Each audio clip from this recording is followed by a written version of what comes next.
supaya anggota kita itu bisa lebih bersemangat. Karena pada dasarnya pemimpin itu harus penuh dengan motivasi dan harus penuh dengan semangat. Karena yang dilihat dalam sebuah organisasi maupun lembaga itu dilihat dari mana dia berhasil, akan tetapi dari mana kekompakan dari setiap pemimpin tersebut dan membersamai anggotanya. Dari pihak, menurut kalian yang pihak cewek? Pemimpin itu adalah perusahaan untuk anggotanya. Apa saya lebih besar? Karena pemimpin itu adalah penggerak untuk anggota-anggotanya. Kalau pemimpinnya lemah, lalu bagaimana dengan bawahannya? Oke, betul ya. Terus ada lagi? Ya Bu, suatu cara pemimpin untuk untuk menaikkan grade atau gairah dari anggota maupun karyawannya. Oke ya, biasanya kan kalau kita lihat perubahan itu ya sesuatu yang tidak pasti, kadangnya menimbulkan kekhawatiran berhasil atau tidaknya. Makanya seorang pemimpin itu bisa menjadi sesuatu inspirasi atau motivator. Kalau dia nggak menginspirasi, nggak bisa sebagai teladan atau nggak bisa kita jadikan sebagai contoh, kan bagaimana dengan bawahan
sangat dipentingkan atau sebagai kunci dalam suatu perubahan tersebut.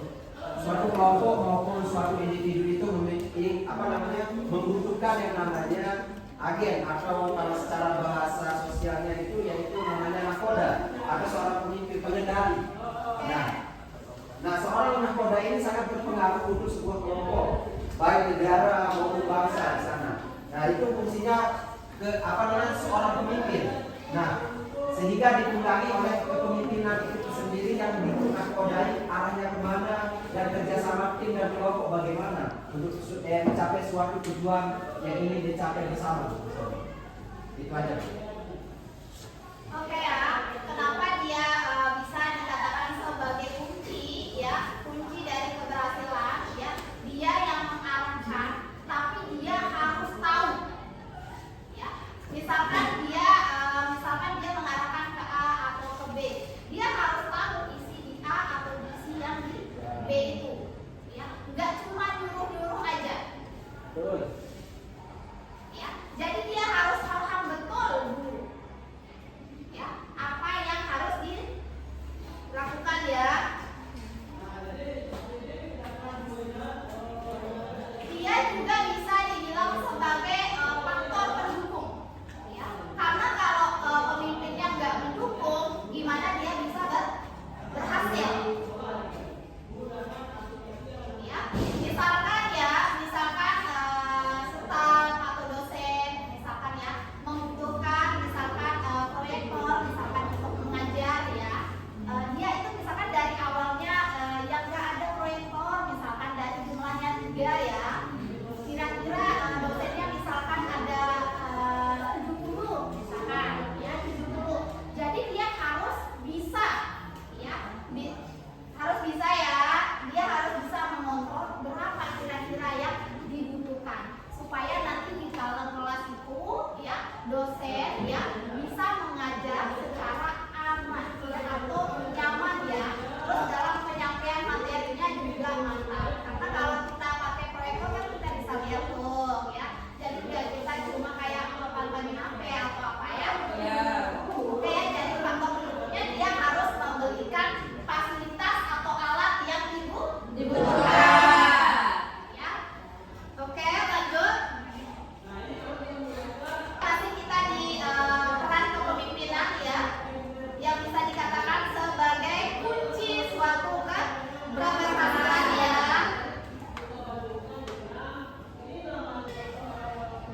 Oke ya, selain sebagai faktor kunci ya, pemimpin juga sebagai yang pertama sebagai visioner.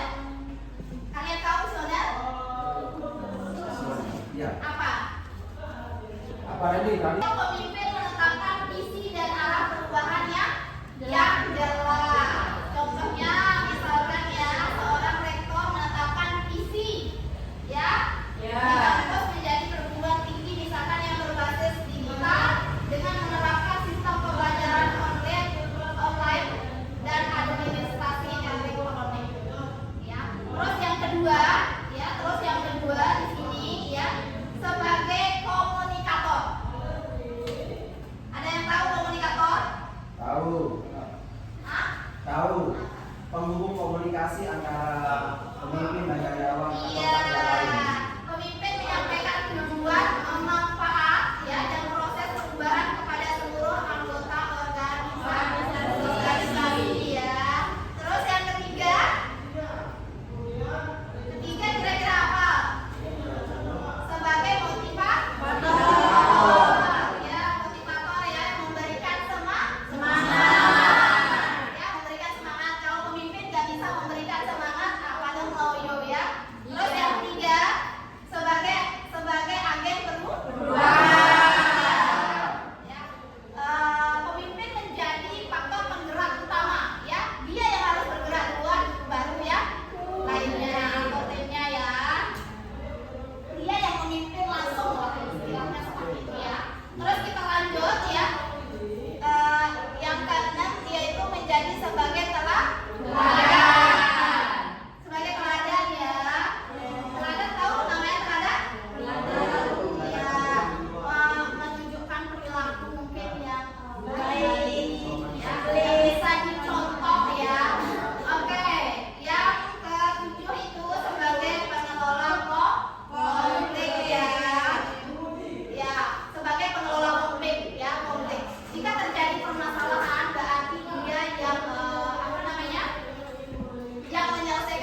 biasanya tuh manual ya, diajak melakukan perubahan melalui digital.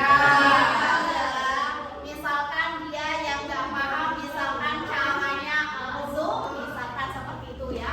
Biasanya pada masa COVID tuh ya, kita belum yang terlalu mengenal yang namanya Zoom, ya kan? Nah, karena keadaan dan kondisi ya, dan kuliah yang harus berjalan atau orang-orang juga harus bekerja ya. Tapi dengan adanya keadaan itu jadilah sebuah ada perubahan, yaitu orang kita kalau mau kuliah dari Zoom ya, orang rapat juga Zoom ya, dia jadi bisa rapat dari Zoom. Biasanya orang absen manual sudah absen digital, iya kan? Biasanya tuh ada sekarang yang melalui tulis ada atau aplikasi itu langsung cekrek dia lagi di mana, posisinya sudah ada. Pakai barcode juga sekarang. Ya, yang bagus ya. Oke, terus lanjut ya. Tapi ibu akan tambahkan ya. Di sini gaya kepemimpinan ya. Terus yang kedua itu ada namanya kepemimpinan demokratis. Kalian tahu kepemimpinan demokratis? Apa tuh? Kalau lebih singkatnya Ibu, dari rakyat untuk rakyat oleh rakyat, dari anggota oleh anggota untuk anggota. Ya, yang pemimpin melibatkan anggota dalam mengambil keputusan. Perubahan. Contohnya ya, misalkan dekan kita ya melakukan ini ya diskusi misalkan ya dengan dosen ataupun mahasiswa untuk kurikulum baru. Misalkan contohnya seperti itu. Ya. Terus yang ketiga kira-kira kalian tahu nggak selain dari yang ini?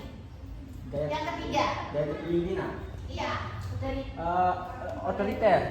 apa? Otoriter. Otoriter. Apa tuh? Oke ya, yang ketiga kepemimpinan situasional. Ya, kalian tahu nggak situasional? Menyesuaikan gaya dan kebutuhan. Oke, betul sekali. Menyelesaikan gaya dengan kebutuhan, dengan kondisi ataupun kebutuhan organisasi. Ya, misalkan terjadinya perubahan tuh harus disesuaikan. Betul ya. Terus kita lanjut lagi. Lanjut. Keempat itu kepemimpinan partisipatif. Ada yang tahu? Ada yang tahu? Ya, pemimpin fokus pada masa depan dan memberikan arahan yang jelas bagi organisasi. Contohnya kira-kira apa tuh?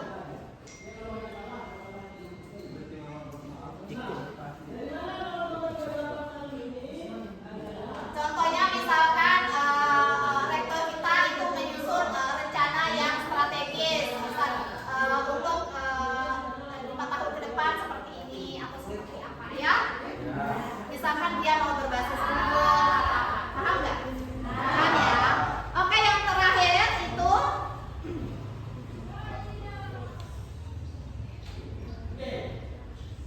oke, selanjutnya itu kepemimpinan partisipatif, yaitu pemimpin mendorong keterlibatan aktif anggota dalam proses perubahan.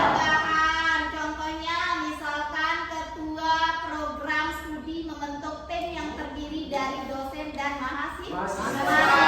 Misalkan untuk merancang sistem pembelajaran. Ya, terus yang terakhir yaitu gaya kepemimpinan visioner. Ada yang tahu? Yaitu pemimpin fokus pada masa depan. Ya, contohnya ya, misalkan pemimpin kampus menyusun strategi kurikulum 5 tahun ke depan. Kita lanjut ke hubungan antara kepemimpinan dan perubahan. Apa di sana? Kepemimpinan efektif merupakan kunci organisasi.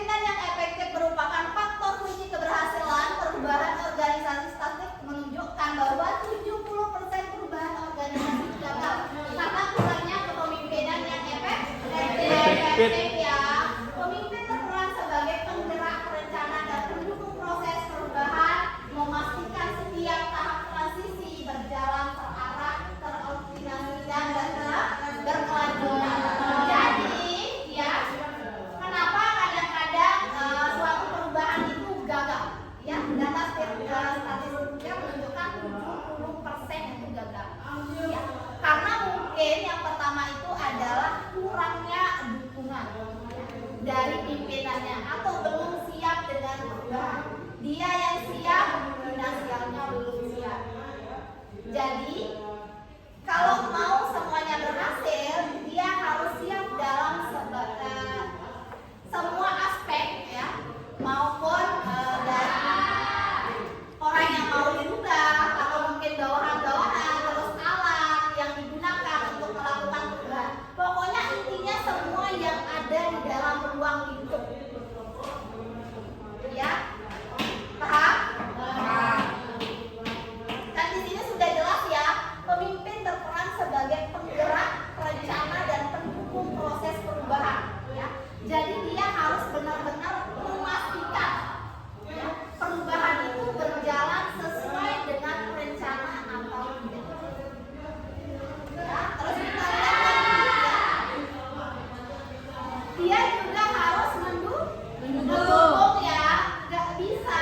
Misalkan kalau melakukan perubahan tanpa dukungan dari pimpinan itu tidak akan jadi dia harus mendukung secara penuh. Ya, apa yang harus disiapkan, apa yang harus dipersiapkan sebelum melakukan perubahan. Dan dia harus mengevaluasi ya, atau melihat ya, perubahan itu berjalan sesuai arah atau tidak. Sampai sini paham? Poin penting ya, kepemimpinan sangat penting dalam mengarahkan dan mendukung perubahan organisasi secara efektif ya. Berbagai gaya kepemimpinan memiliki peran berbeda dalam menghadapi situasi perubahan. Ya. Memahami hubungan kepemimpinan dan perubahan membantu meningkatkan keberhasilan transformasi organisasi berkelanjutan. Oke ya, sampai sini ada yang mau ditanyakan?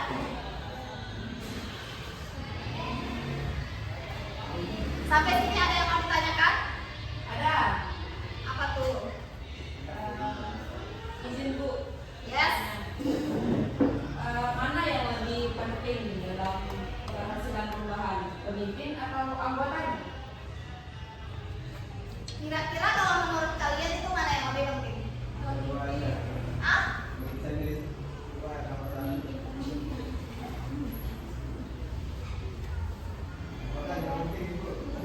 Jadi dia itu dua-duanya apa? Penting ya, antara pemimpin dengan anggota. Ya, pemimpin itu memberikan arahan, terus anggota itu menjalankan arahannya. Ya, jadi dia itu sama-sama apa? Penting. Tanpa salah satu dari pihak itu nggak bisa berjalan, iya kan? Masa pemimpin terus nggak ada anggotanya? Jadi dua-duanya apa?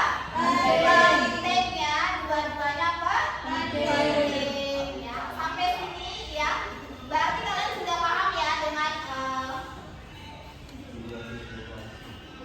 kepemimpinan dalam masa perubahan. Ya, jadi pemimpin itu perannya itu sangat penting, bisa dikatakan sebagai kunci atau tombak kita bisa bilang ya. Kunci karena dia itu sifatnya harus yang pertama memotivasi tadi ya. Dia harus memotivasi, memberikan teladan yang baik, menjadi panutan. Intinya mencapai semua, harus menjadi pendukung juga ya. Karena dia adalah pemimpin, orang pertama, orang nomor satu di dalam organisasi tersebut. Terus anggotanya tinggal menjalankan arahan dari pemimpin. Ya. Oke, sampai di sini cukup? Cukup ya. Oke. Tidak ada pertanyaan? Tidak ada ya. Oke, kalau begitu cukupkan sampai di sini ya untuk mata kuliah kita manajemen perubahan ini ya. Sebelum kita akhiri ya, mungkin Ukmi bisa ditutup dulu. Berikan doa penutup. Dengan mengharap rahmat dari Allah Subhanahu Wa Taala, marilah kita tutup diskusi kita pada sore hari ini dengan sama-sama mengucapkan alhamdulillah. Alhamdulillahirabbil alamin. Semoga kita semua selalu dalam lindungan Allah Subhanahu Wa Taala. Amin. Dengan kelancaran dalam sebuah amin. Semoga dilancarkan